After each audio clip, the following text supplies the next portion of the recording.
witness, huh? Look here. Stand by. One for C-Lab, two for Draw Eagle, three for Wolverine to round out the trio. In this episode, everybody dies. Broadcasting live from inside the Power Band, this is The Blog. In this episode, everybody dies. I'm your host, Kevin, along with my friends, Ben. Yo. And Chad. What's going on?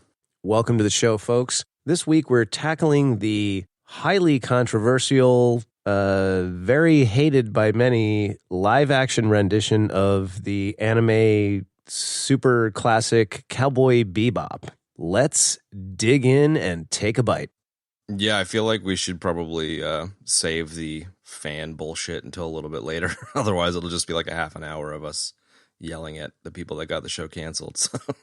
Yeah, definitely. What was your... later, sure. If you don't mind, Kev, I'd be really curious to hear your high level first, just because you have never seen the anime. I'm curious what your thoughts are. All right, yeah. So I was going to do like a little sort of preface for everybody listening. Chad's seen the original, Ben's seen the original. I have not seen the original. It was just something I never got around to. No particular reason why I didn't see it. I've heard it was great. I've been told to watch it. I just, whatever, never got around to it. So, funnily enough, I saw that it was on Netflix and I threw it into my queue. And I don't know if I threw the live action one in at the same time, but we decided for this particular show, it would be interesting because I hadn't seen the original anime to get a sort of unadulterated perspective on it, since it had so many varying opinions from the fans. My thought on it was I really liked it. I mean, it's taking it for what it is. It's like a super action kind of, I don't know, not a psychodrama, but it's kind of somewhat of like an action thriller adventure show. And I think the big thing that stuck out to me was just the style of it, man. Like, it's brimming with style.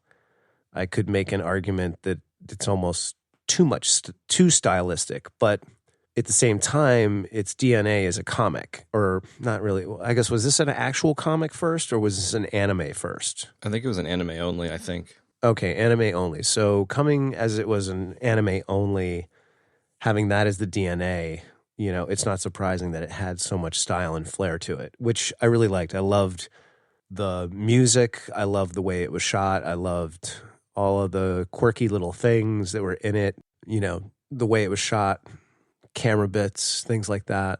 I thought it was very cool. It definitely had a kind of a comic booky feel to it, an anime feel to it, I guess. And I liked it. I mean, I think the cast was really good. You know, the effects were good.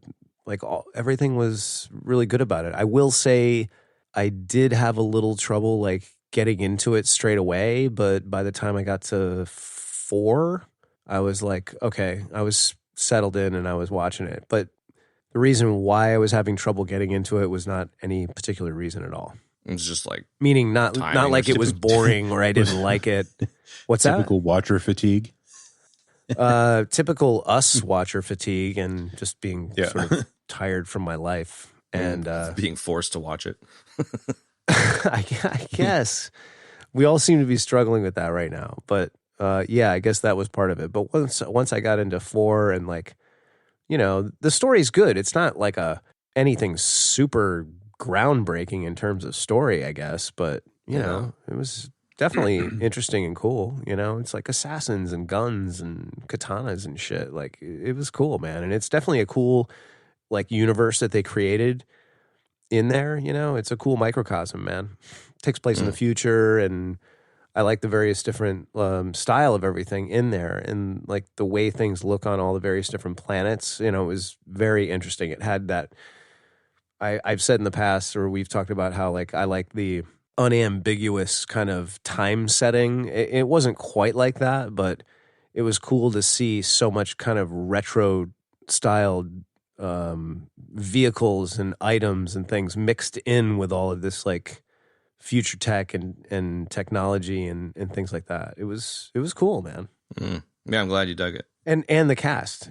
John Cho, dude. Come on. Dude, he was awesome. Totally. What about you, Benny? Oh my God. Benny, go ahead. I think Kev said it all. That was a mouthful, dude. Sorry. I was trying to give it a proper high level. No, totally. That's great. I would echo a lot of things that you said there. I'm a fan of this IP, man.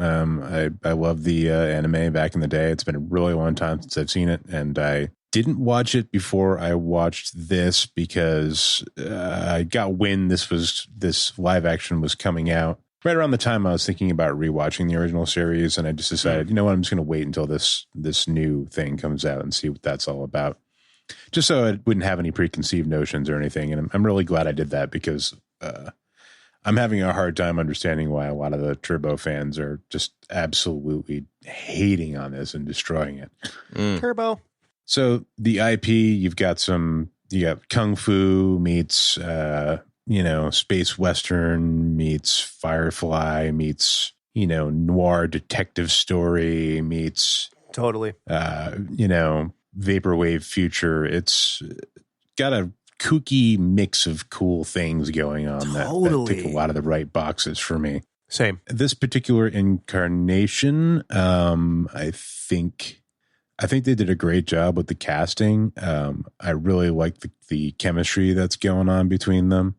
I especially really dug Mustafa Shakir's rendition of Jet Black. Like No he doubt. really, I felt like he really did the original animated character as solid, but also just brought a little bit more to it. Like brought like a really a nice, shit. I can't think of the word, but.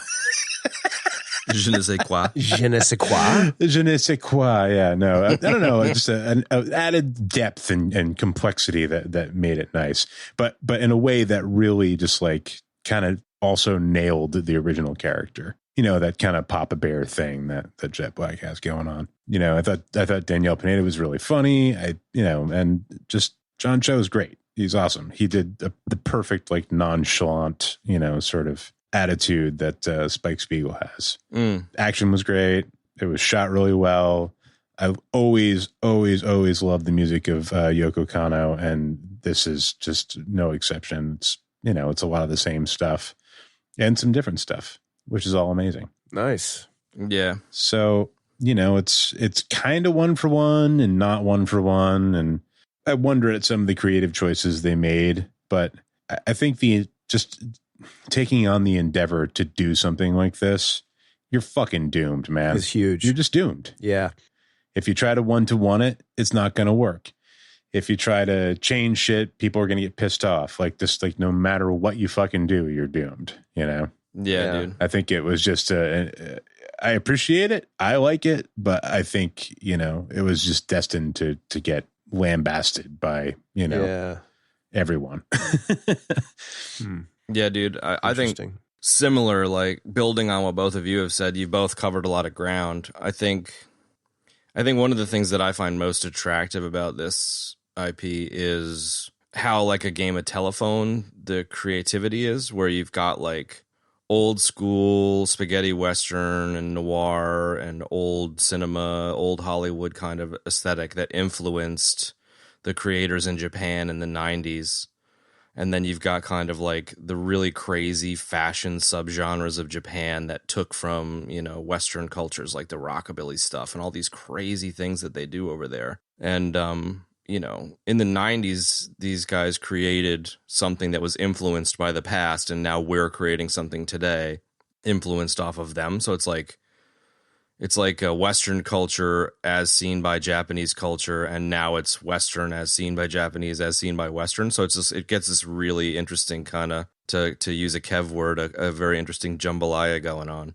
And I was going to say totally meta and totally basket of fries, dude. Yes. Well, I think that it's one of the strengths of it, like it's so all over the place and it's so messy, but like in a delightful way, it makes the universe feel lived in, as opposed to just like so many sci-fi or, things like this that just feel thin. Yeah. And like they even take it a step further and take like, the awareness that the universe is a really lived in messy place, and then they set it up in an actual set on a lot, like that episode where Spike's brain is being eaten up by an AI, and it's so clearly on a backlot, and it just made it so delightful at times, like how playful they were with the creativity. You know, they've got like the old Macs used as terminals, and it's like intentional piss-takey, jokey, not taking itself too seriously stuff, and I found that taking really down the fourth wall. Totally, kinda, yeah, but like not in the annoying sense where everyone's staring at the goddamn camera. So I enjoyed that a lot. Deadpool kind of way, yeah. I totally echo what you were saying, Benny, of like just not understanding the vitriol. I feel like the source material was elevated. I wasn't a huge fan of the anime. A friend of mine was like all about the anime back at the time it was coming out, and I've watched the whole series a couple of times, and the first time I watched it, I was just like, okay, that's all right. I just didn't get it. I didn't find it super compelling or interesting other than the like creative universe.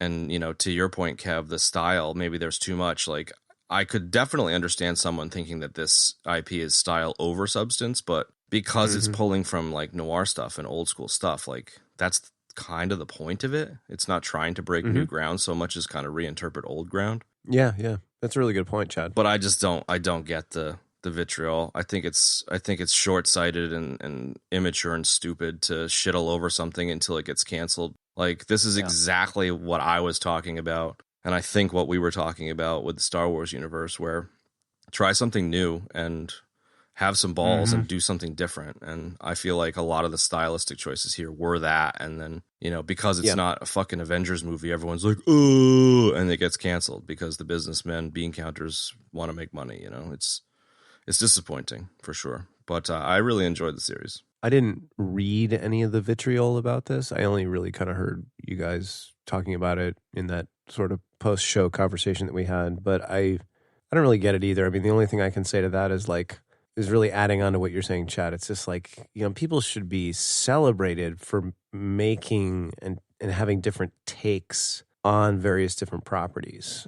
Now, I can make an argument in the case of DC, like they've just done too much of that and they never really found their footing with their superhero movies. But at the same time, it's kind of cool how we are getting all these different takes, you know, like 2 different Suicide Squad movies and all these different takes on Batman. And I think from a certain perspective anyway, it's very cool. You know what I mean? It's like we should be seeing more of that, you know, and like this rendition of this property is just that. It's different and it's cool, you know, and it's live action, man. And that's hard to do. It's hard to pull animation and put it into the real world and like make it work, you know, and just that statement alone, like I think they did a very applaudable job, man. Totally, dude. It's really, really great. They took a super solid swing at it, and I think they connected with a lot of it. Definitely, man. No doubt. I mean, as far as like science fiction goes, like this is right there with some other great stuff, you know? And if you had it in a vacuum and it just came out, it would be like better than 3/4 of the stuff out there, maybe. Agreed. You know, just in terms of like world building and vision. I mean, world building will get you a lot. Like, I think you're right. Like the story, you know, it's not anything special. I mentioned that. You did too. It's like they weren't trying to break any new ground with some amazing story. So really it's like about the world building and the characters, you know? Yeah. It was a Japanese interpretation of Western tropes in the 90s. Exactly. You know? It's so meta, dude. Love it. No, I do. I love it. And Benny, you said a couple of interesting things that I really want to get back to and hear more about. Like what? Well, firstly, like... Yes, let me expound on what I was... No. Yes, let me expound. Yes, allow me to... Okay, so Ben, you were talking about the music. Now, my question is the composer of the music the same person that composed the music for the original anime? Yeah. Yes. Okay. Yeah, Yoko Kanno. So the music is identical or a different, another different take on his original, his own original work? Her original work. Sorry. Yoko Kanno. Yeah. Yeah, it's all the same music, including the title track, Tank. And I believe there's a lot of new stuff composed for it. I love the title track. Dude, the intro is so just sets you up for Sweet. success. Like, if you don't watch the intro on the first episode and get pumped for what you're seeing, like, you have no soul. It's just so fun. It's very, let's just kind of riff on the music for a second. It's so, I mean, the music in general, but the intro in particular, it's like, it's very Archer. It's very 60s. You know, there's a lot of other shows that had intros like that kind of 60s, 70s, you know, it's kind of like. Kind of Bond-esque. Telly Savalas is, Yeah. somewhat. Yeah, it's like Telly Savalas. The Archer is intro is Vegas. very Cowboy Bebop. Sorry, it's definitely the other way around. That's what I mean. Like, I know that Archer came after that. That's fine. You know, but that's what I mean. There was a lot of shows like in the 60s and 70s that had that kind of feel to it, you know. So it was just great. It's an awesome intro. I mean, I had a buddy that he had worked in, you know, movies for a while, and he always said like the Archer intro is like one of the best, hands down, that he's ever seen. And so, you know, obviously it borrows from this and other old shows, you know. I think it's fantastic. Yeah. It sets you up. It sets you up well, and then, like you said, the music. I don't know. It's kind of unexpected, the jazz and blues and whatnot, but it's kind of not unexpected when you have, you know, such strong noir undertones. So I don't know. It just really sets you up in a really interesting way. Like, so often in sci-fi, you're just ready for pew pew laser, orchestral, John Williams-y, whatever. That when you get kind of, you know, Tom Waits singing in a corner of a fucking space saloon, you're just kind of like, this is cool. Or freaking. Yeah, exactly. That lifted from this. That. I think, and I included the entirety of the original Lopty Neck Jabba's Palace song at the end of our last week's our solo episode. Yeah, I look forward to getting sued by Disney for having that on YouTube or something. Right. Yeah, for all the people that don't listen to our show.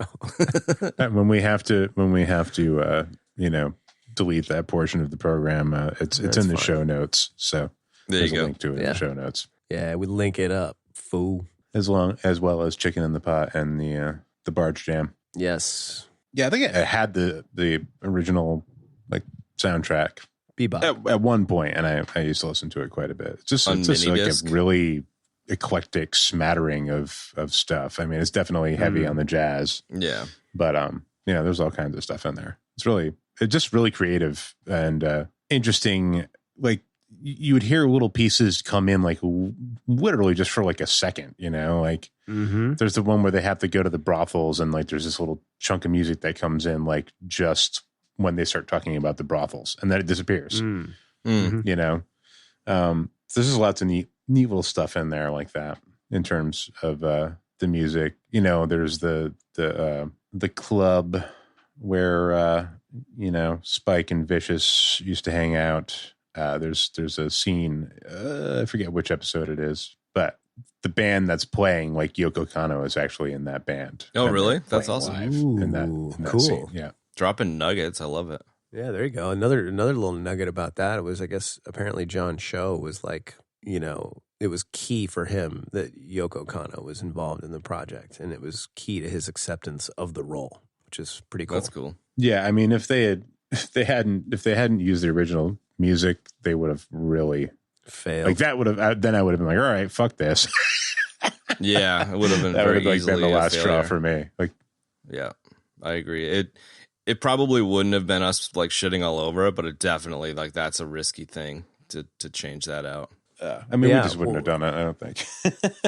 Well, maybe If we not. I had mean, it. look, I think it speaks volumes that this is a clear example of something we've talked about in the past, where the music is a very integral part in almost to the point of being a character itself. You know, like just like what Ben was describing about, like little bits that are played, you know, when they're at a certain bar or the brothel or this or that or the other thing. You know, like that's undeniable involvement and integration. And maybe in this particular case, like, I'm sure it's happened before, but in this particular case, the music is a character and it gets spoken about as a character at a few points. Like the scene where Jet Black is talking to his partner and they're arguing about whether Bird is the better jazz musician or whatnot. And and it's interesting how how it takes a step further into the characters discussing the music from time to time. You don't come across that often in fiction. I was trying to figure out who the other like they're arguing about Charlie Parker and who was the other sax player. They were, I don't know. Did they even stay? I don't remember. But anyways, I like that. I like that bit. I like that Jet Black is like a massive jazz head. Yeah. And that part of his like, relationship with his old partner is like arguing about who's the better musician, like that stuff. Like, I just think it's great. It hits the nail on the head of buddy cop arguments, but the topic of the argument is so in line with this particular IP. Yes. It's funny. Most indubitably. I found myself, when I was doing my playthrough of Cyberpunk, there was a jazz radio station in the world, and I found myself listening to that all the time. Yeah, that would it's fit. Like driving around listening to that. It just seemed like it just fit in a way that was really more immersive than like whatever Nine Inch Nails clone you could be listening to otherwise. Yeah, or Doof Doof. Mm-hmm. Was it John Coltrane they were? I think it might have been Coltrane. Yeah, Coltrane versus Parker. I like the cul-de-sac out into Cyberpunk, considering that there was a live action movie in the works for like 10 years that had Keanu as Spike, which would have been, I think that would have been really weird. Yeah, that seems like it could have been a bunch of fail. I had no idea about that. Yeah. Bro, I didn't know anything about that. Momoa could do it. Randy's back. Hey, everybody. It's Randy Momoa. Hey, guys. Look, I hate to tell you this, but we're going to have to cancel your show, John Cho. You just didn't do so good this time. Yeah, I'm going to pick up the torch and run it. My name's Spike Spiegel. Yeah. I'm loath to make a Blade Runner comparison, but Blade Runner has influenced virtually everything. And, it wasn't jazz in Blade Runner, but it was a good mix of like, synthy Vangelis keyboards with blues as well, which was very cool. So there's some sort of a similar element here, but I like that the jazz was pumped up. Pump up the jam. Yeah. What? I do. I think I like that it was more front and center. It played like more of a bit in this than like, any of the other types of music. Yeah, like thinking about what I mean? The Expanse, I couldn't even tell you. I literally couldn't tell you a single note of music from that series. No. I could talk about the Battlestar Galactica music. That was very memorable, man. Sure. Because it was like really cool, tribally simplistic with like lots of cool drums and shit, It had its own very unique feel to it. Yeah. Similar to this. But The Expanse, not so much. Yeah? Yeah. Yeah? Yeah. Sorry. All right, so... Where to? Don't have much to add there. Hang on. There's something else I was going to ask Ben about. All right, it'll come to me. Why don't let's start, as we often do, we don't know where to go. Let's go with the cast and then just kind of meander around. Yeah, sounds good. I think John Cho was excellent in this. I can't picture anyone else doing the role. I think he fucking nailed it. Totally. Never seen the original, but he definitely did an awesome job. I would expect nothing less from someone with his acting ability. I've always kind of felt that he was underrated, like I thought it was great that he got Sulu, and I thought he played that great, because he, aside from like kind of the cultishness of Harold and Kumar, it's not like he's super crazy well known. Maybe that's not the right thing to say, but certainly not the same as some other actors. But like I thought he was perfect for Sulu, and it really shows his range between Kumar and Star Trek in this. You know what I mean? And he's definitely gotten older and matured as a performer as well, and he's really, really fantastic in this. I'm gonna do that every time there's a pause. That's so helpful. Thank you. really gets me inspired to say the next thing. All right, sorry. Go ahead. He brought the physicality, man, for sure. Like the Jeet Kune Do, The fighting, like the fight sequences in this were excellent. And John Cho was just really, really great. Like he just fucking brought it. Yeah, that's like, at least in my opinion, 70% of Spike right there really is just, kicking ass in his suit, like that's almost doesn't matter what he says as long as he can do that, Yeah. And the other 30% is him with his hands in his pockets walking. Like pretty much. When you said he had the physicality, that's what I thought you were talking about. Pretty much. And the occasional smart ass comment, like that's pretty much Spike in a nutshell. But he did it. Totally. He fucking killed it. It was great.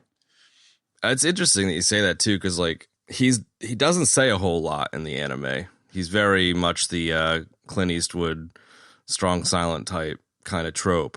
And there's a lot more dialogue I recall there being less dialogue in the show, and I found a lot more banter in the live action, and I enjoyed it. And I agree the physicality is kind of 80% of it, and the other 20% he definitely had that kind of like eyebrow raising, cheeky, funny character elements too. Yeah, I mean Spike is like just that sort of like unruffled cool with very little room to be like I lost my train of thought there, but you know what I mean? Like he's just nonchalant, like like and he just definitely brought that, He's cool as fuck. Yeah, it's like a nonchalance of confidence coming from somebody that's so physically adept. You know what I mean? Well, that and like I feel like his syndicate name is Fearless really kind of is the foundation for that. Like if you're fearless, then you're just gonna go along and be cool, Yeah, it's true. And it was also like great the way, I mean, like he there was plenty of times when he was like cheeky and all of that, but then there were other times when he would just give these sort of straight responses in a situation, sort of plowing through like jokey lines that other people made, and it worked so well. Like I can't really think of a great example, but I don't know. I guess really his overall delivery in whatever the particular situation was just spot on, Yeah. And that's what you get with an actor of his caliber, I think one of the opening scenes in the first episode, which really sets the audience up, whether they're familiar with the material or not, for what they're in for, is that casino shootout. Where he's like, are we going to do this the easy way or the fun way? It's just like, okay, cool. Yeah. And then they do it the fun way, and it's enjoyable to watch. And it's like, a cartoony, John Wicky, whatever. And yeah, it really sets you up for the comedy and the enjoyment and the kind of, I don't know, playfulness. Well, I think that's a really good point, Chad, because it very easily could have been like so many annoying, crappy action movies and so many annoying, crappy comics where the dialogue is just so tired and so played and like overly quippy, you know what I mean? Takes itself too seriously.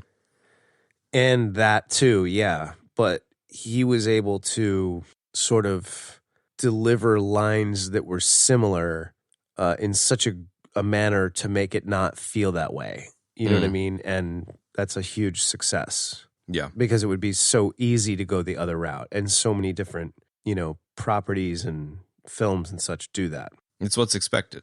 I enjoy that the creators here leaned into doing the unexpected. Totally. Expect the unexpected.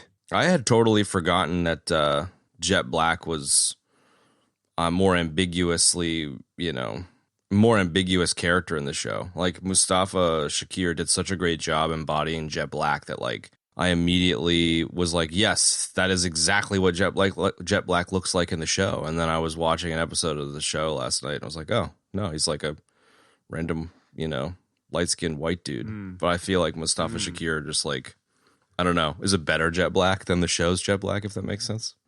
Better Jet Black than the animated show's Jet Black? Yeah. Yeah. Interesting. Well, yeah, that's kind of what Ben was saying, I think, right? Or was it you that was saying that? No, Benny mentioned that he liked Mustafa Shakir's Jet Black. I thought he did a great job, man. I don't know if I think he's. I mean, I think he did a really good job of keeping this. I said this in the opening, but I think he did a great job of keeping the same spirit of the animated Jet Black, but bringing some extra depth to it. Yeah, bringing a little bit of his own flair to it. Like I just really enjoyed. Like really, like it's hard for me to bring up examples or talk about any of like bring up examples for what I'm talking about with any of these guys, because like pretty much you want to talk about him. You want to talk about Mustafa Shakir and John Cho and Daniela Pineda all at the same time, because it's the fucking like it's the banter between the three of them and the back and forth that really sort of sells it, you know? Yeah. But no, I thought he was really good. I really liked him. Like I thought he kind of stole the show. I feel like he did too. Yeah, I was like, I was bugging me. Like, he has a really cool voice, too. And I was like, where do I know this guy from? Or do I know this guy from anything? Do we know this guy from anything else? Is he cool enough to be on our EBD radar, nerd dudes? Is he strong enough to be my man? Is he? He was in Luke Cage, which I never finished. I never finished it either, but I watched quite a bit of it. He was Bushmaster McIver, which just means nothing to me. Bushmaster, dude. Bushmaster's a Marvel character. Sort of villainy guy. Yeah, shit. He was in American Gods. He was in The Deuce, which was good. So I don't know if you guys have seen that, but he's like, he was in what? The Dude? The Deuce. It's David Simon, the dude that did The Wire. It was a show about like prostitution in New York in like the 70s and stuff. It's a pretty good show. It was called The Deuce? The Deuce, yeah. Well, no, but I'm curious about it now because I've been watching The Wire. Now, The Deuce is good. It's got James Franco and Maggie Gyllenhaal in it. James Franco. Hopefully these guys, I feel like the cast did a good job here to the point where I hope they get more work. Like, be such a shame if this thing getting canceled made it harder for them to all get work, because I feel like everyone did a great job. Yeah, definitely, man. Especially Ed, really, dude. That fucking poor girl, dude. She got like the casting of a lifetime, and she's got like a 1-minute scene. Wait, which I didn't really get. I was not able to get everybody's name and glue that to each particular player. Who was that? Yeah, so Ed is the big the missing character here, the kid at the end with the like red hair, who is like the fourth crew member. And so like, Ed is a pretty integral part of the crew, joins the crew around the same time as Faye Valentine does, from memory. I could be completely wrong there. But I just feel like, I don't know, like the whole show, I was like, when's Ed coming? When's Ed going to show up? And then she shows up in the last minute, like as a post-credit scene, and then the show gets canceled 2 weeks later. It's just like, fuck, man. Poor kid. The girl, the actor playing is probably like 16 years old. It was like the fucking deal of a lifetime for her, and got shit canned. It just and now, sucks. Not so much. Yeah, blows.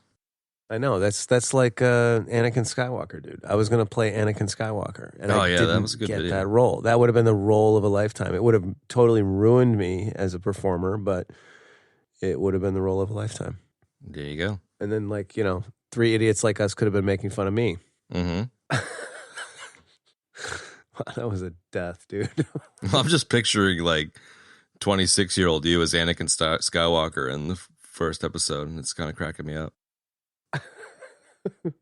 I really enjoyed the age diversity.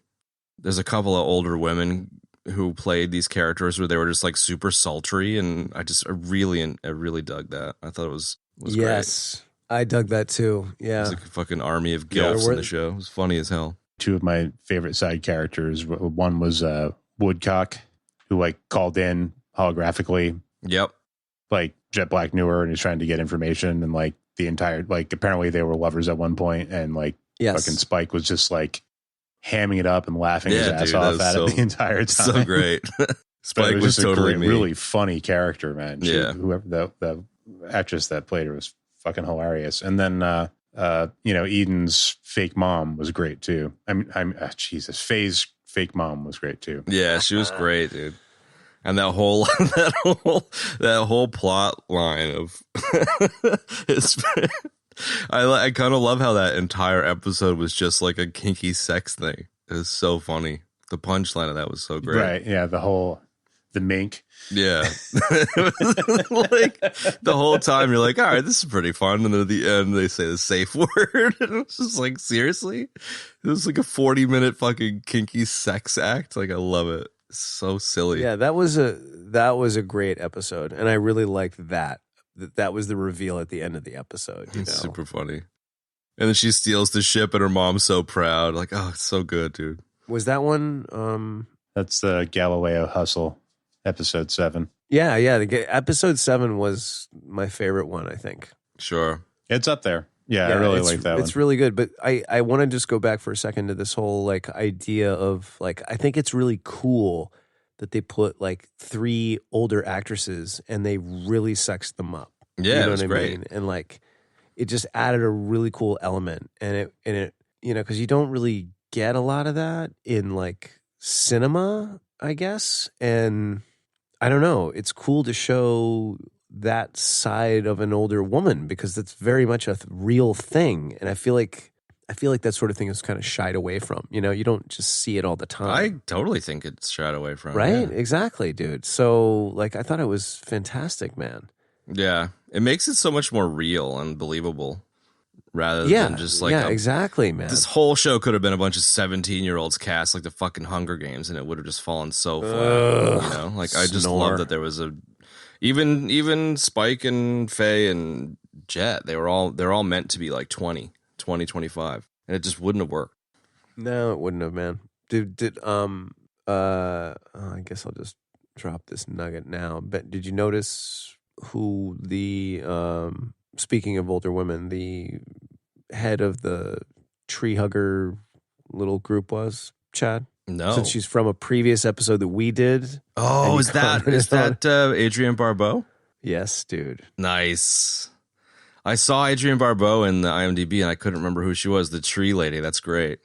Yeah, she was from clearly one of our most popular episodes, according to the fans, is Escape from New York. That's so great. And I think you called her something like Boobs McGee or something. Well, that was, pretty accurate for the film, at least. It's nothing inaccurate about her boobs. Yeah. They called her John Carpenter's wife. And John Carpenter's wife. Yeah, that's right. She was in They Live as well. Yeah.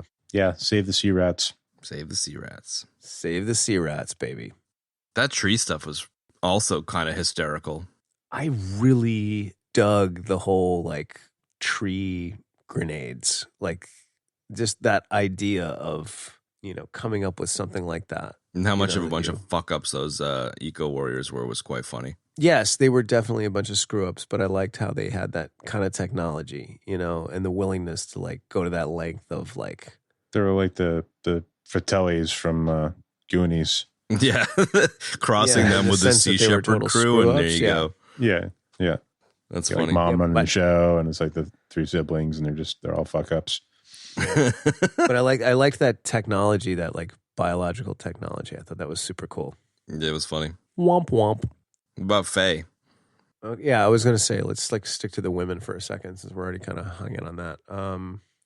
I really liked her a lot. I don't know. Like I think in the beginning I was kind of like, all right, but like I very, very quickly was like very fond of her. I thought she did a really good job. I don't remember what else I've seen her in, if anything, but I thought she was excellent. Yeah, she was great. What? Nothing. There's a couple. No, I was just laughing at something previous. Now I'm going to say what I'm going to say. Go. So there was some pretty funny shit involving her, like the bath thing. Oh, dude, that was great. Yes. When they go to shoot, she's like, what the hell is that? Like, actually took a note. Otherwise I will forget. Oh, right. Yeah. It can't just be rock, paper, scissors. It's got to be Hunter Beer Ninja or Foot Cockroach Atomic Bomb.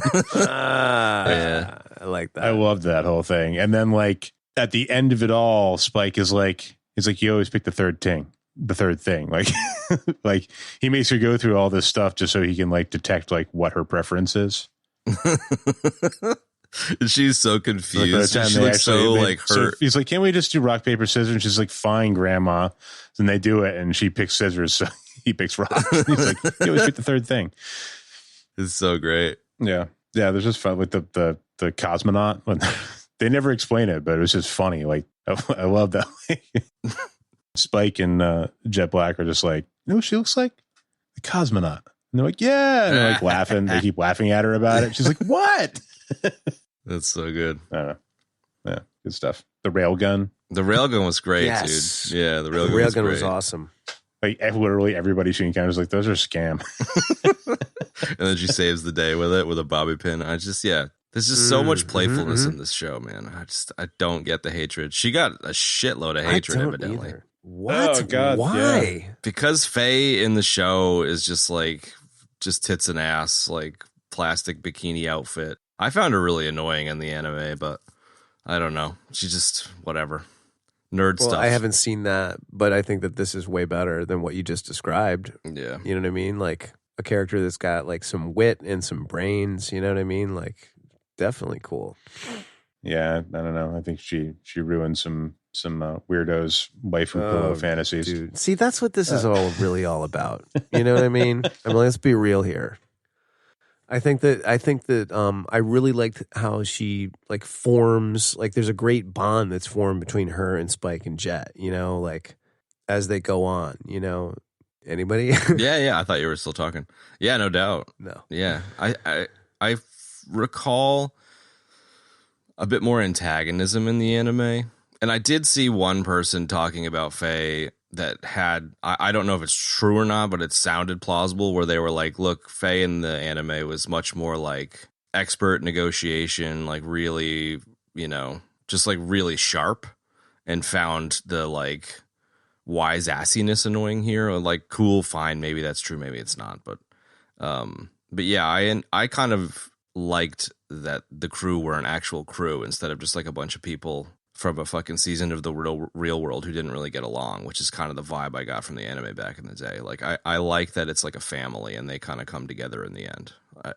It's tropey as fuck, but I enjoyed that connection. Well, they fall apart in the end, but they do, but you know they're going to get back together, you know, like. Yeah, absolutely. I don't know. I feel like the anime was filled with like whatever. We'll go back to the one with her mom, with her fake mom, or like, sure. Spike is like trying to fish, and he's still recovering from the AI thing, I think.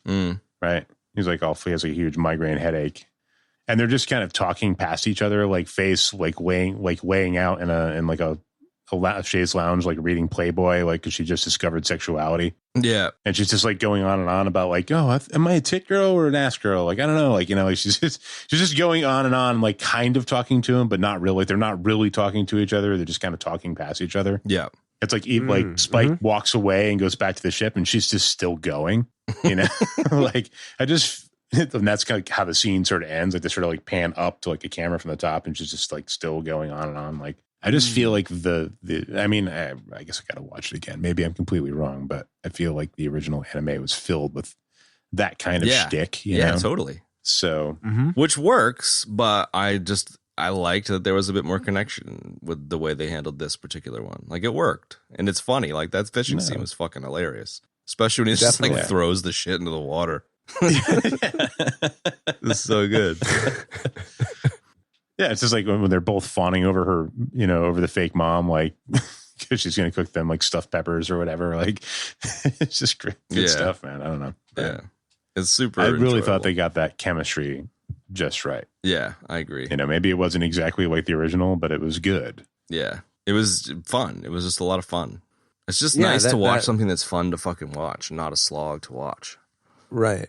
Or so like incredibly cerebral and like, you know, heavy. I like that too, like, but not. It's just nice to have both. No, I like it too, but like I think it's good to watch something that's just like fun, meant to be fun, and it is fun, and it's like you don't have to exert a ton of brain power to watch it.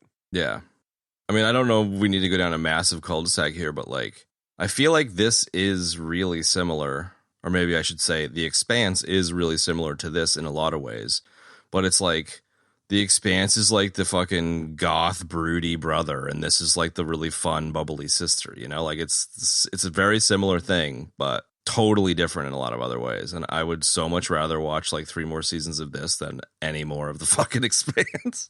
So I totally agree with that. I'm like, I saw that they released the new Expanse season, and I was like, oh man, I just really had a fun time watching this one, even if by the end it was like, shit, I got to watch 3 more hours of this in order to record the show. Like, it was still just like silly and fun and a bit of a romp and good action. And just a solid show. And I think the key thing is, and maybe I said this wrong in the beginning, you know, it's like it's just eye candy. Like, it's total eye candy, like an anime or like a comic book. You know what I mean? Like, they really brought that element through, Yeah. that eye candy element, like the whole Earthland thing and just like all of it, dude, And like you said, it was a bit, it's a bit over stylized at times, but I'm totally cool with it. I don't really care. Yeah. Like I think like I Vicious I is a good posed it as a example of question. Is it overly over stylized? Sorry? Sorry, we keep talking all over each other. I was just saying I posed the question. Is it over stylized? Maybe, maybe not. Like I think it is, but I think it is intentionally. And I think that's fine. Exactly. There's literally not one epic thing that's going on. Like everything that's dramatic hinges on like what's going on with them. Like there's no like nobody's trying to save the fucking world. Exactly. Which I love. Thank God. Yeah. Which is it's refreshing.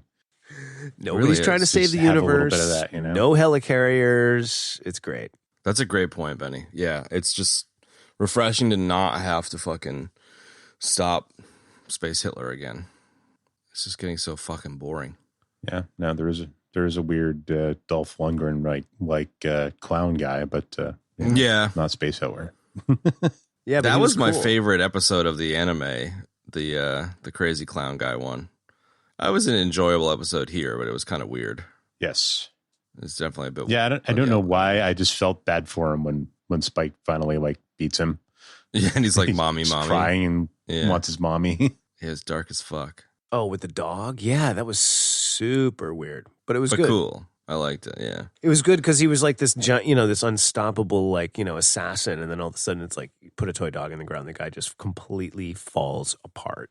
And I feel like that was. yeah. I went back and watched that episode last night, actually, on the anime, just because I remember it being.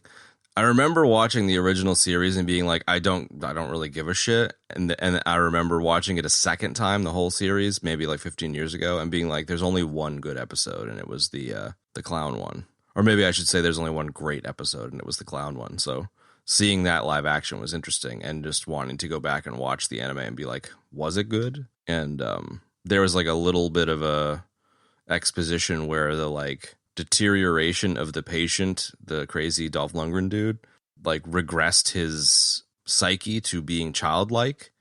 And then, I think Jet says, there's nothing more vicious than a kid, so it's like the kid doesn't know any better and just wants to, Right. play and have fun. And Yeah. And then the Plucking wings punchline off is the flies and mommy squashing bit. caterpillars and Yeah, exactly. being cruel. And then it makes the punchline of the mommy, I've been hurt kind of thing like a little bit more. I don't know.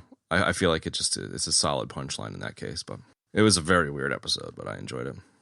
Yeah, I mean that would be one of the ones that they kind of like the first episode. Yeah. Sort of was close to a 1-to-1 Pretty close. on the original. Yeah. But I mean, I remember it made me remember the original episode. I don't know how accurate it is or how pissed off the Turbo fans are about what they changed or any of that stuff. Close. But I thought it was good anyways. I mean, I'm a little pissed that in the end of the anime series, the clown guy gets stepped on by a 60-foot tall Goofy from Disney World instead of flying in the air. So that's kind of bullshit, but Yeah, man. even more weird. It's very Qi'ra-esque. Yes. When you were talking about the over-stylization before, I was saying one instance early where I was like, I don't know about this, was Vicious. At first, I was not really digging Vicious, but by the end of it, I really liked the way he was played by the actor. I'm curious what you guys thought of him. I had an exact same experience. I was kind of like, all right. I was like, here we go. Like this super psychotic, weird albino sort of guy. Like, I was like, this is dumb. Petulant, exactly. And he's Taking like, it straight out of a Final Fantasy video game. Jumping in circles, angry, pounding his fists on shit, sort of Yeah. Anakin Skywalker. No. Yeah, I'm just gonna. There you go. Nice little death there. Love it. So true. He was, exactly. He was very. I'm gonna kind of go with Kylo Ren actually a little bit. So yeah, He's I was literally- saying a second ago that he was straight out of like a Final Fantasy video game. Yeah, I could see that. I was dreading the I was like, oh god, this is going to be Anakin Skywalker. But I don't know. I felt like he was more sort of, as it went along, Alex Hassel. I felt like he was kind of channeling Malcolm McDowell and Sure. and Clockwork Orange. Clockwork Orange kind of a thing, you know, like it was feeling a very similar vibe to that. That's interesting. I don't know that I was a little bummed. I mean, it kind of worked because the show might have benefited from having like a sort of like interconnecting story arc that kind of played out over all of the episodes, because all of the episodes were just kind of otherwise random one-offer kind of stuff. But I just don't like, I don't feel like they spent that much time in the original on the background between Spike and Vicious and Julia and all that stuff. Like it was there, but they didn't, you know, it was kind of more like you saw it play out in like Spike's daydreams and stuff. Yeah. Right? If I remember correctly. Yeah. That's the same vibe I got. Yeah. There's some really good stuff in there. I just don't know if I was super like, that was probably my least favorite thing about the show, despite the fact that I thought Alex Sassel was great and Elena Satine. And, you know, like there's a lot of characters that revolve around that end of the story that were great, but I was just like, yeah. You know, I didn't want to see like I didn't really care about the romance. You know what I mean? I like that they fleshed it out, but I know what you're saying. You mean between the girl and Vicious and Fearless? The love triangle. Yeah. Yes. Oh. Julia. Yeah, none of that is overly explained in the anime. It's very dreamlike and not specific. You don't really know what happened. Right. From memory. I don't know. I didn't feel like it was overkill, but I don't really have anything to compare it to, but yeah, you would only, I mean, my gripe is it's barely a gripe.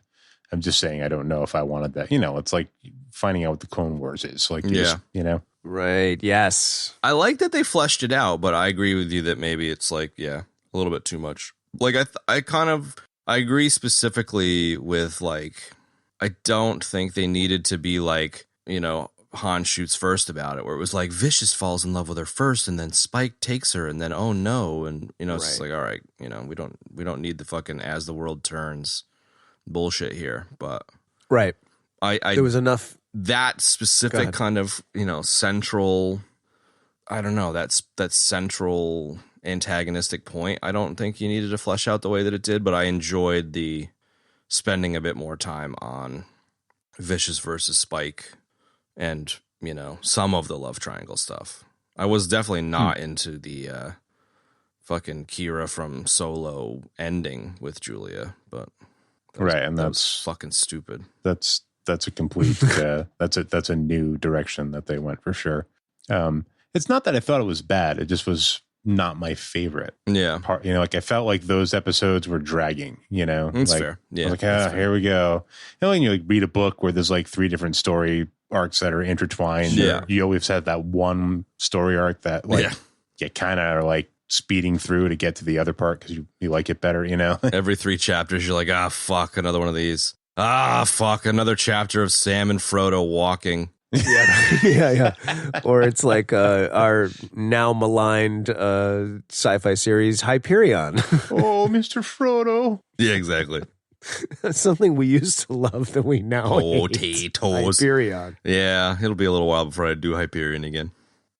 What'd you guys think of Julia, man? I enjoyed by the end of it, I enjoyed the actor, but I couldn't get over the lip filler. It really freaked me out. The lip filler? What do you mean? The like Kardashian collagen lip injection bullshit. I'm so not into that, period. Lip shaming? I don't understand that. I am lip shaming. I'm definitely lip shaming.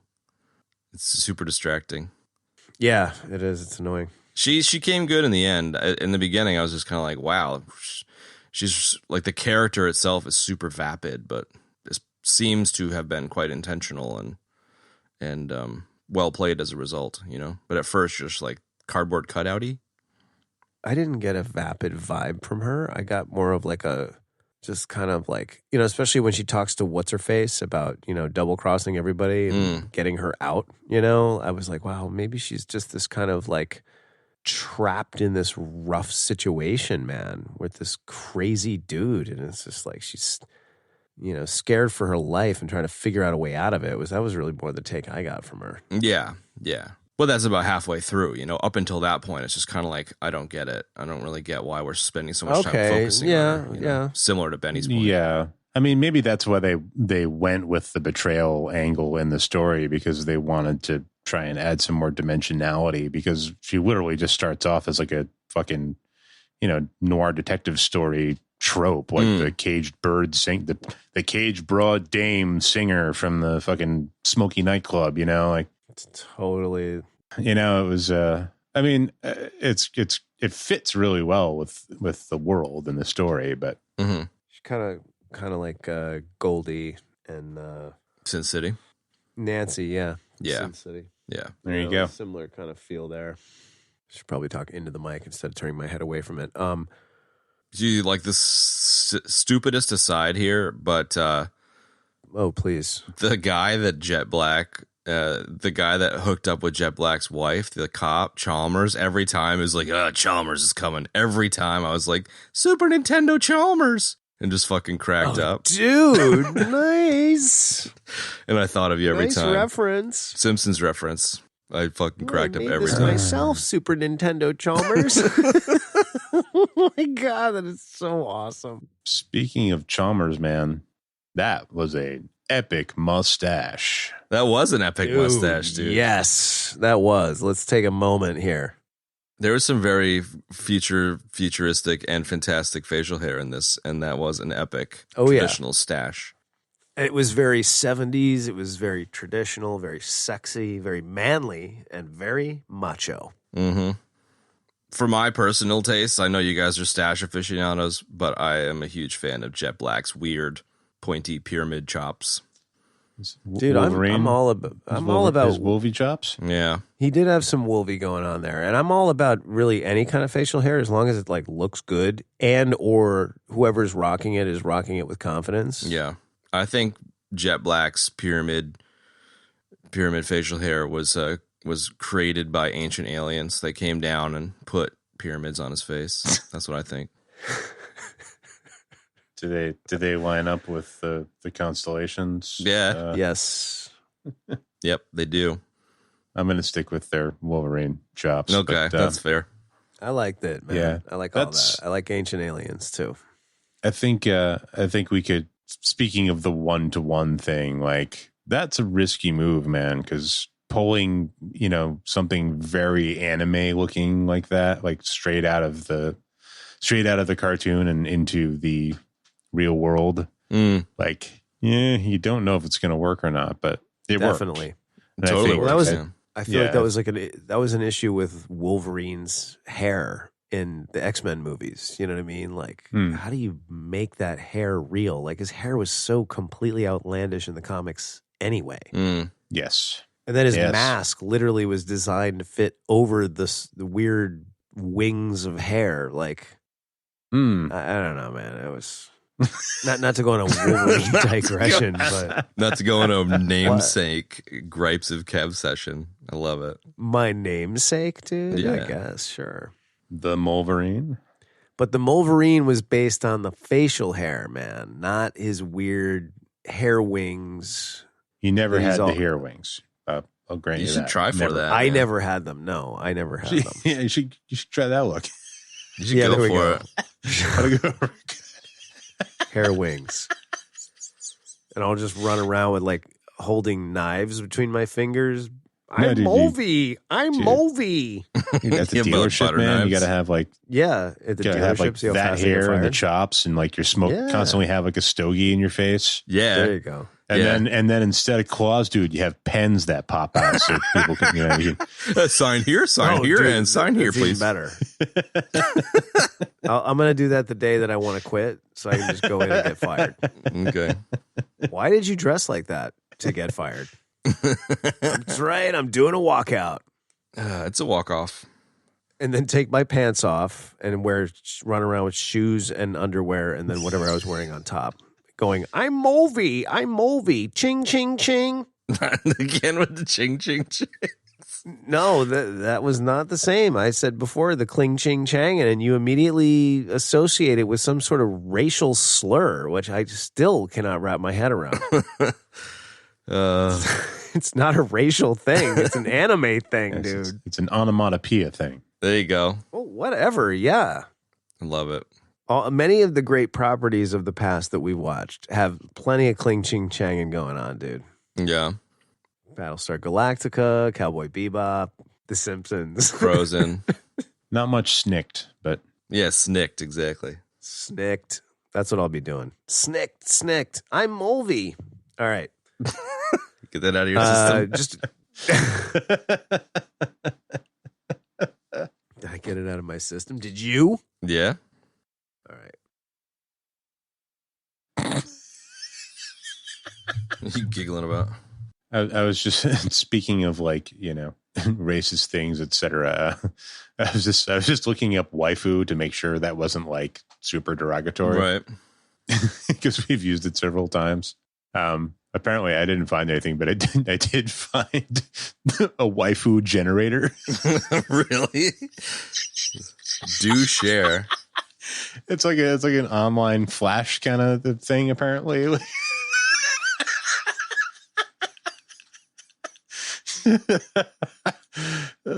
the URL for that one? Oh, shit. Creating a waifu is easy. Here you can see the 4 steps you need to go through. Ooh, waifuforlifeu.com. That's a great URL.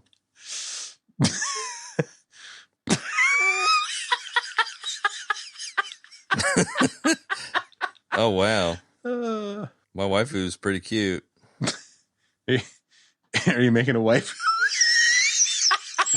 Yeah, I did. That's the most fucked up thing ever. Waifuforlifeu.com. You just put in your waifu name, which I put in Cherry because, it sounded like a waifu name, and I ended up getting a really fucking skimpy chick taking her pants off. I have no idea what any of that means, but we taught world-class artificial intelligence how to draw anime. Okay. We proudly present the next chapter of human history, Lit Waifu Commissions. Oh, I'm definitely meeting my waifu. Choose your initial waifu. This is such a weird subgenre of humanity. What are you talking about? We're making waifus, dude. What are you doing? What is a waifu? It's your dream anime wife. Your dream anime wife they print on a pillow that you can sleep with. Is this like a real thing? Oh, meet your dream Oh, this is waifu. a very fucking real thing, sir. I put a link to it on the I was just on waifuforlifeu.com. Oh, that's what that link is? All right. All the drawings you see were made by a non-human artist. Wild, right? It turns out machines love waifus almost as much as humans. Oh my God, everything you were saying is on this website, dude. Mm-hmm. No, yeah, that's That is super disturbing. Yep, yeah, it's kind of the definition of disturbing. Printing a fuck pillow is pretty weird. Get your pillow. Jesus Christ. Holy shit, it's $90. I'm out.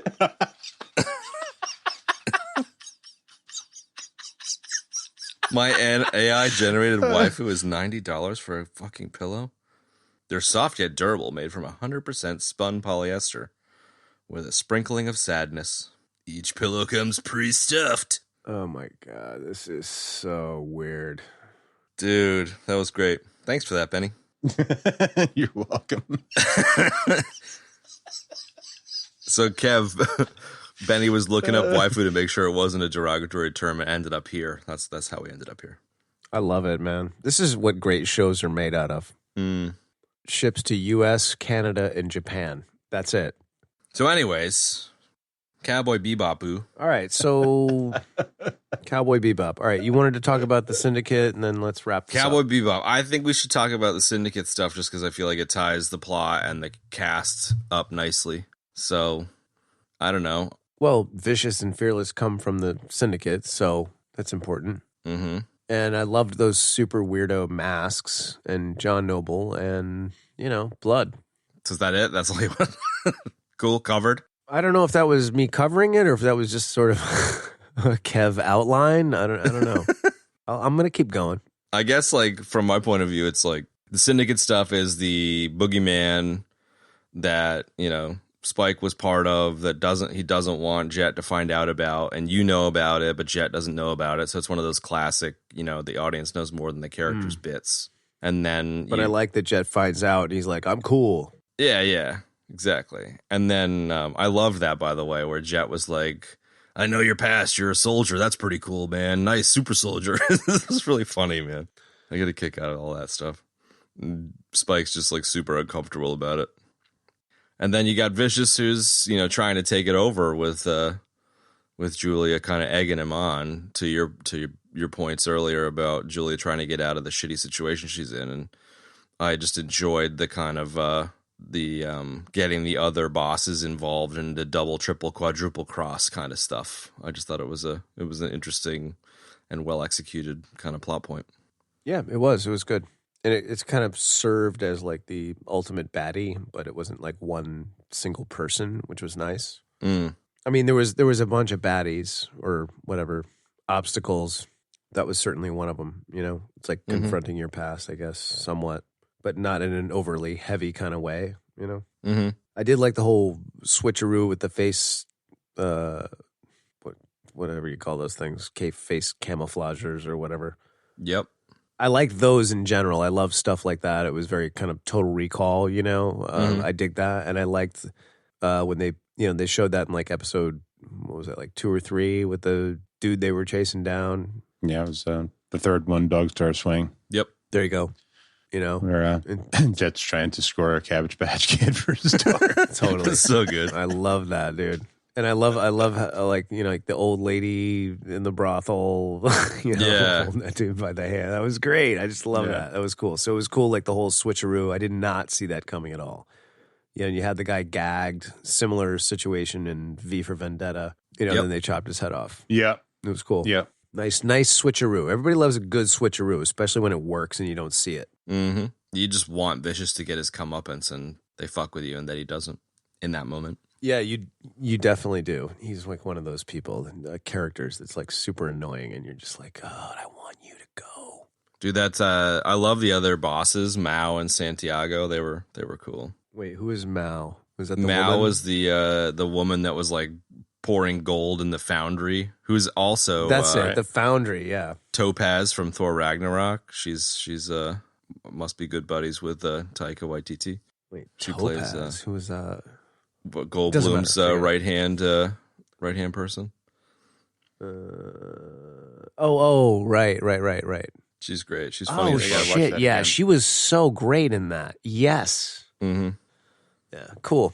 And I loved Santiago, the character eating his whatever getting balls. It's just like, okay, just putting as many balls in his face as he can. So funny, man. So funny. Like it was super weird. It was great. It was so dark and twisted and fucked up. But like, you just the universe is so ridiculous that you're like, yep, totally fits. This dude really likes eating balls. You haven't tasted power until you've eaten the balls of your enemies. It's like, okay, yeah, dude. That was really bizarre, man.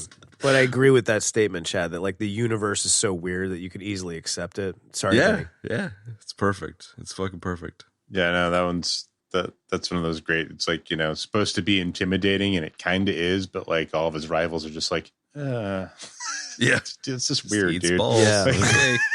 And he's just like loving it, you know. Like, he's just loving his like little, you know, trope about himself where he eats balls, like little bowl of testicles. He thinks it's so badass, and everybody's like, yeah, it's kind of weird, buddy. Okay, man. I don't know. There's just so much. There was so much delightful stuff with all of the syndicate shit. Yeah, and just how utterly stupid the, you know, the 3 elders sitting on a throne that no one can look at. Like the impracticality of it, but it so fits with like kind of, you know, Big Trouble in Little China-esque kind of tropes of powerful gang lords or whatever. Indeed. And John Noble, dude. We got another dose of John Noble. Denethor. I love that dude. He was great. Kev's reading about cutting balls off. No. Yeah, I agree. He was really good as Denethor, man. I really like, that guy was great. And we got a taste of him for a minute or two as Billy Butcher's dad in The Boys. I was like, we've talked about him recently. What? Are you sure? Yep, that was positive. John Noble? Yep. Damn, dude. Yeah, he was like, Billy Butcher's dad comes back and is a bit of a prick in one episode of The Boys. Is a bit of a prick. Yes. Yeah, he's a bit of a prick. Definitely. And he played...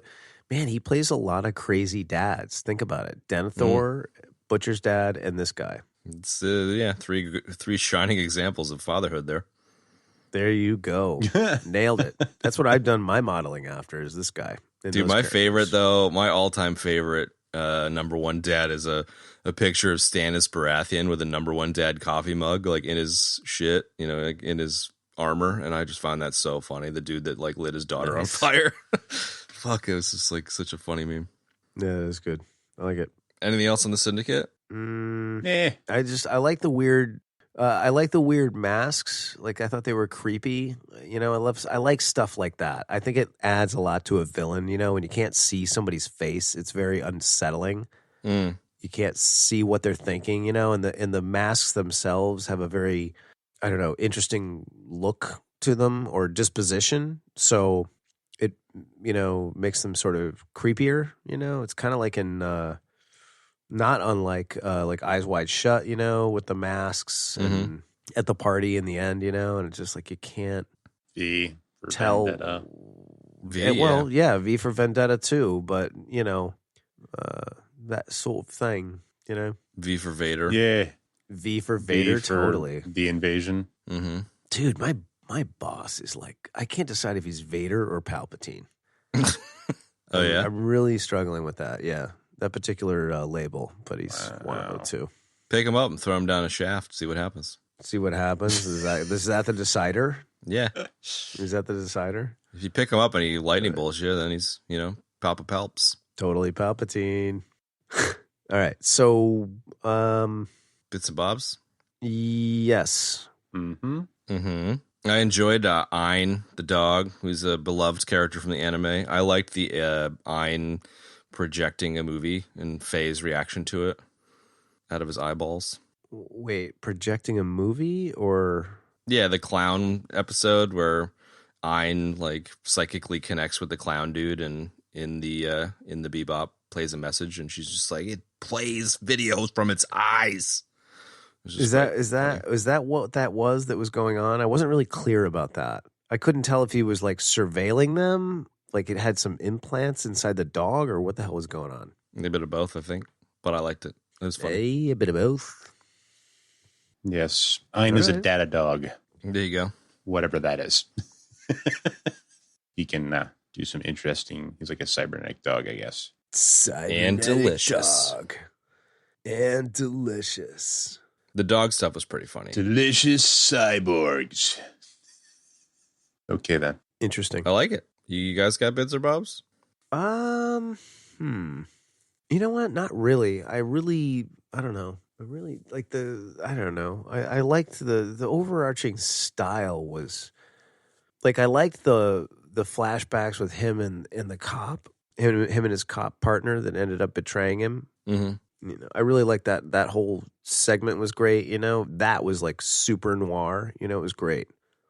And just like the old cars, like all those old cars still around, like it was cool to see that. Like there's so much technology, but then in certain parts of the little universe, it was very much like it was 30 years ago or whatever. You know what I mean? Mm-hmm. I don't know. That's about it. I thought they did a good job with the Bebop. Yeah. Yeah, definitely, there man. you go. And both of their ships, too. Faye and Spiegel's ships. Yeah. Yeah, I felt like Spike's ship looked a little bizarre in real life. Like, kind of did, yeah. There's like whatever episode where Faye steals it and she like lands it and the wings are folding up and they're kind of like, they're a little like floppy. Yeah. Like it's just kind of not the best prop, like the wings were like made out of really flimsy plastic or something. But there were definitely some kind of budgetary bumps in the road with some of the effects from time to time, but it was pretty forgivable. No, I mean, for the most part, it was great. I'm really picking at things there, but that's what we do. That's what we do. That's what we do. And this is how we do it. This is how we do it. Oh, yeah, baby. Sing it, Jar. This is how we do it. No. South Central does it like nobody else. It's Friday night. This is how we do it. I love our random breaks into song. Y'all in the sixth fall. I do too. I reach for my 40 and I give it up. Designated driver got the keys to my truck. So fucking stupid. And yet so good. It's amazing how many words you actually know. It came back to me. I really enjoyed the scene where Spike and Jet are ordering food from that waitress in the future diner and like arguing about coupons and shit. That was great. And like what the ribeye comes with, and it's real meat and all that shit. That was And great. like the cheese toast and Cheesy bread. yeah, it was fucking great. Cheese bread, yeah. I feel like that was the most lived in example of that future world, you know, that really, is super plausible. Spike just wants to eat some fucking noodles and Jet's all about the cheesy bread. Yeah, I think what really shines for me about the show in general, or period even, is just it's peppered with little instances like that, you know? Yeah, no doubt. I liked when Faye and her fake mom were trying to steal a car from the valet. That was and so just like good, the whole like little exchange that goes on between them. You touched your touched boob. your breast. Like, that was great. Yeah. The two of them were having so much fun doing it too. The two characters. It was perfect. The bath shower bath thing you mentioned earlier. It was akin to like watching the Super Trooper dudes do the meow. Oh, skit or yeah, something, definitely. You know, like no doubt. There you go. Yes, first class shenanigans. The bath shower bath thing was great. Love Especially when Spike says like you're onto something later on, a couple episodes later. Game changer, man. Or life changer. Yeah. So good. Yeah. Great moment. We already mentioned it. The railgun. I really particularly like that bit. Mm-hmm. Railgun? Those are a scam. Yeah, the whole scam thing was funny too, man. I like, you know what was really kooky and weird? I mean, a lot of things are kooky and weird in this, but like when he's like, he's pinned up against like the top of the sign from Betty's bottom, and then the thing starts breaking and he falls and Jet catches him, but he can't lift him up right away. So he's like, I'm just going to have a smoke. Yeah, he's upside down. I said, what are you doing? He's like, waiting for you to pull me up. Exactly. That was great. Very like fitting with the whole kind of feel of the show. Yeah, and him just being like, well, whatever. Just have a cigarette. Very fitting of Spike, yeah. Yeah. Unfazed by a lot of things he was. Yeah. Mm-hmm. Talking like Yoda, I am. Exactly. The cowboy show bounty announcement thing, which is taken is really weird, but taken straight from the anime was delightful to see. A death, that is. Yep. Right? You like that, Betty, huh? Yoda's muffins. Keep What? Yoda's keep you muffin? regular, they will.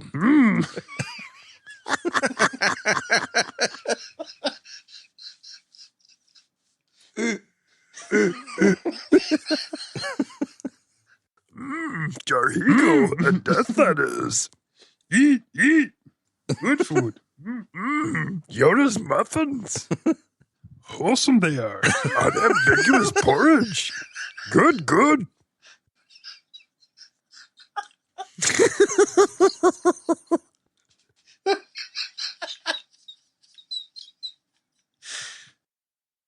Oh, you get so big eating food of this kind. Along with Yoda's muffins. Yoda's muffins. Awesome they are. I'm losing it. Keep you regular, they will. Brought to you by General Calrissian. Oh my god. No, wait, maybe they should be made by the Nazi hot cross bun dudes. I was trying to think what that was. Yes. Oh, the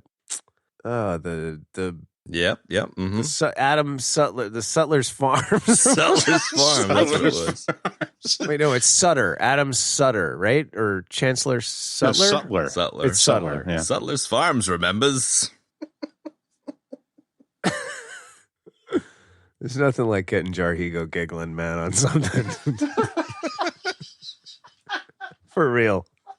That's pretty good, dude. It just makes me laugh even harder.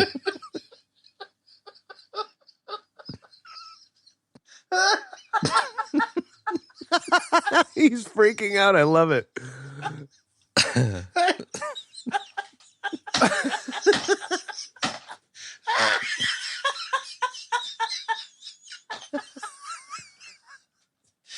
Oh my god. Oh, goodness. We gotta leave all that in. Okay, sorry. Come on, don't be sorry. Fucking meltdown. Chapter title: Jarhigo loses it. That's it. Chapter Again. title: Yoda's muffins. I just picture the muffin having like the texture of the top of Yoda's head, you know, like little hairs on it. Like bumpy. Totally green with like that weird patchwork wrinkle thing. Yeah. Yeah, A couple of hairs really in there. Dry, very dry skin. Yeah. They just look exactly like the crown of Yoda's head. That's it. That's it. There you go. Little bits of white hair. Whew. Good stuff. Well, I don't think we're going to recall any other nuggets after that. So No. Or bits and bobs. So nuggets? Any nuggets? I don't have any nuggets. I already dropped. Oh, I the do have few a that nugget. I had. Actually. Oh, go. I just saw that the fight team that did this were the same as the team that did John Wick, which makes a lot of sense because there was definitely some like John Wick-esque kind of flavoring to some of the fights. Yeah. Regardless, it was just excellent. Yeah. Very excellently filmed and very well done fight choreography and sequences. You know, everybody was great. Yeah, we didn't really spend enough time talking about that. We usually do, but yeah, really, really good. Boy, I had to make room for Yoda's muffins, so. Oh, totally. Yet another fine product. Deaths? Really, just a couple. You didn't have any. It was surprising. I think I dropped some Star Wars at some point. Yeah, you probably did. All right, we'll give you an honorable Star Wars death. Honorary. And then I had my Anakin anecdote, my failed attempt at being Anakin in the new Star Wars Clone Wars. Ben, and then Benny had a Star Wars death. I don't remember what exactly it was related to. Then basically the Yoda vicious thing. to Anakin. Yes, there you go. And then I had Yoda's Yoda muffins was Star definitely Wars, dead. and then you had the Yoda Great death. muffins. That was a glorious death. Yeah, it was great. Ratings? That's it. Ratings. I'll go first. I'll give this one an A for effort, man. I think anyone who shits on this should try and enjoy their lives because it was fun. I definitely, like, if I'm super analytical about it, I don't think it was an A, but, like, they just really put in the effort, and so I think it gets an A. It would have been a very high B, but I would like to give it an A for effort. I'll echo that. Yeah, A, definitely. Having not seen the original, I don't really care. This was excellent. That's all there is to it. Worth a watch, no doubt.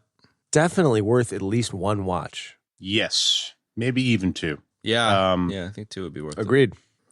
Yeah, because I actually found myself, I tried to cram in what I had watched it, right when it came out. So we're a few weeks later now. And I wanted to like try and refresh myself with it. And I, really tried to cram in watching all of it again, but I couldn't quite do it. But I was enjoying myself, and I'll be honest, I'm not going to finish it because The Witcher just dropped. Yeah. This is like watch it in a year or so, I think, and enjoy it again. But yeah, I would definitely. I really enjoyed the second viewing too. So yeah, that's an A from me as well. Nice. Cool. Wow, triple A's. We haven't had like all of us in alignment like that in a while. No, not since like Amando, maybe. Yeah, it really rarely happens actually. So there you go. Super neat. That was fun. I really enjoyed talking about that and watching it. It was great. I actually don't, it's funny, like we've talked about this sort of thing before, but like for me personally, like my first exposure is going to be this. So like that's going to be kind of the comparison and the picture in my head. Yeah, I would be curious someday, maybe in a year's time or something, if you watch the anime, what you think of it. Yeah, absolutely, man. That'd be maybe a decent little mini-sode or something at some point. Yeah. Sure. Yeah, right on. I'm like stuck. You have so many nicknames. I can't. You have so many nicknames. I can't pick one. All right. Well, that's reminding me of Sly. So Sly Clop. So what are we doing next week? It's finally here. We've been waiting for decades. The 4th Matrix movie that I'm so excited about. You can hear it in my voice. We're going to be doing that one. We are? Aren't we going to do the Boba really? Fett shit first? Oh, no, we got to wait for that. Yeah. Really? Or The The next, Witcher? the new Matrix movie? Yeah. Or why? The Expanse. You don't want to do Matrix? Well, whatever. We already scheduled it. Might as well do it. Why wouldn't we do it? It's a Matrix movie. Exactly. Just, yeah. Betty, you cool with that?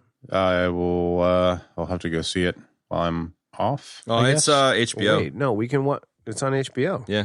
Is it? Yeah. Yeah, It dude. drops on the 22nd Yeah. on Oh. HBO. There you go. Oh, well, fucking no brainer then. Yep. Okay, I'll cram it in between The Expanse and Witcher. There you go.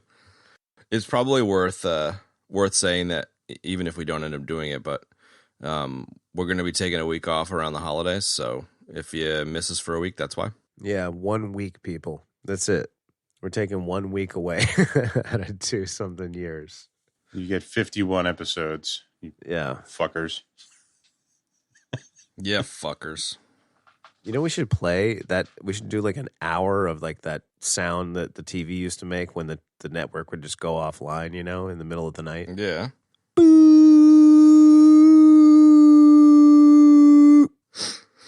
Should have the Valverdean emergency broadcast system. There you go. There you go. Actually, I'm going to do that. Yeah, we did 52 episodes this year already. So there you go. So boom. All right. Well, there you have it. All right, folks. Thanks for joining us for Cowboy Bebop. And we hope that if you were not into it, this would maybe change your mind a little bit. And please join us next week for Matrix 4, the resurrection of Chad's hatred. Blind baby Jesus is back. There you go. All right. Okay. Bye, everybody. See ya. Ciao. And that's going to wrap up this week's episode, folks. Thank you so much for tuning in. If you'd like to support the show, there's a number of great ways you can do that. You can rate us and review us on iTunes, Stitcher, wherever you get your podcasts. You can also chuck a buck. That's right. Chuck us a buck on Patreon. Patreon.com/EBD podcast. And of course, as always, tell your friends to check out the show. That's been a great way to grow the show. We know many of you have done that. So thank you for doing that, and please continue. You can find the show notes for this episode in your podcast app of choice, or at our website, ebd.fm/episodes/138. As always, follow us on social, folks. You can find us everywhere using the handle @EBD Podcast. So jump in and join in on the fun. All right. Thanks so much for joining us for Cowboy Bebop, and we'll see you next week for Matrix 4, the resurrection of Chad's hatred. So long for now, folks.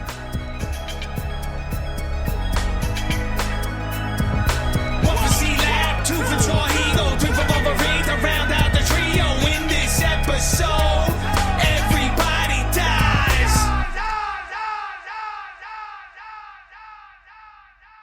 Beady, beady, beady. Stop into it.